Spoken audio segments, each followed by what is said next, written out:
Halftime was, I was a little upset. We didn't come to play, and we only played one half tonight, and we were just lucky that it was good enough to win the game.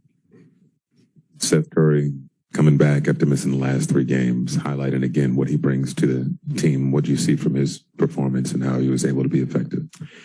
He's just a really good NBA player. He's an elite shooter, can score off the bounce, can handle and pick and roll, and he has a high IQ, so he adds a lot to our team.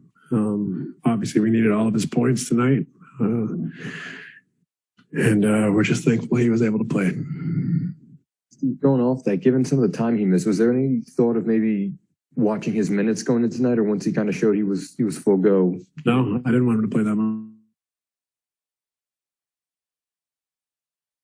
And then just offensively, lately you guys have had multiple guys contributing, 5, 6 guys in double figures. What do you think's been working by committee lately on that end of the court? Sorry, say that again.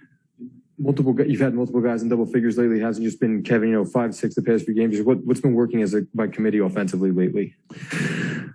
Well, I think some nights they're doubling Kevin, which is allowing the rest of the guys to play 4-on-3. I think we keep reaching to play with pace, make quick decisions, share the ball. And largely, I think our team's grown in that aspect over the last 3-4 weeks. Steve, you talked about not coming out to play, but when it comes to breaking out of that, you look at Bruce and the energy he brings. How significant is he to kind of getting things going? Bruce is huge. He comes to compete every night. He's physical. He fights.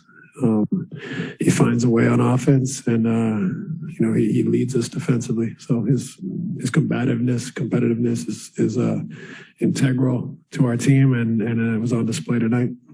Steve, why do you think the defense was so bad tonight? Effort.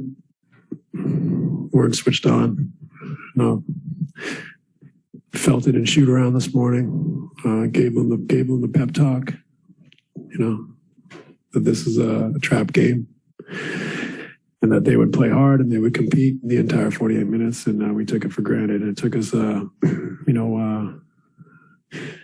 big hole and a poor half for us to figure it out. We've talked about it the last couple of months, but how much of a factor, especially in a game like this, is it? Do you think that Kyrie's just not there, and that emotional letdown still happens? I'm not sure about the emotional letdown. I think it's just the talent. I think, we just didn't respect the game enough tonight to start, and tried to go out there and get a cheap and easy win. And that's not the way it works in the NBA. Building on Nick's question, when you have so many different types of lineups, I'd imagine your former players hard to get a rhythm like that. Do you think get a continued rhythm? Do you think that played a part as well in the first half? Yeah, I think, that's a factor, but that's just the nature of our scenarios. We've just never had a good run of continuity, and that's why it's important for us not to give away halves, because those are practice sessions for us as well. We're going to play teams in the playoffs that have been together 4 or 5 years, and this group's been together for 8 games. I don't know. If you look at the trade and Goran, we need this time. We can't take games, shoot-arounds, practices, film sessions for granted. We need all, the rest of the way. So perhaps there's some continuity for sure.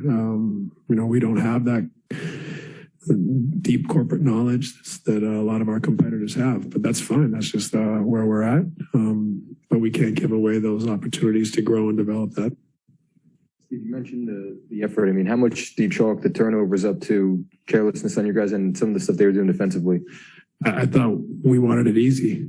We wanted to solve the puzzle with the snap of our fingers instead of playing it. Part of it's defensively. We weren't locked in. Part of it is also offensively not going the extra mile, to play with pace, to make hard cuts, set good screens, move the ball, drive it, kick it, drive it again, touch the paint, spray it out. We wanted it easy and we wanted it quick, and I think that's why we threw the ball over a little bit in the first half, and that obviously I think we gave up 19 second chance points in the first half, and to go along with 10 offensive rebounds. That's difficult. Yeah, you said pregame you weren't looking at the standings that much, but 1, 4, 5, 5 or 6, whatever it is, and obviously you haven't made a lot of ground up on Toronto. Do you look at that and get frustrated by that, or are you at the point now where where you guys wind up, and you'll go to the play, and so be it. Yeah, I'm focused on our group. Are we improving? You know, that's what frustrated me tonight. I mean, we need to win games, you know, of course, but you know, we need these moments. We need these games. Like I said, we wasted a half out there tonight, and hopefully we learn from it.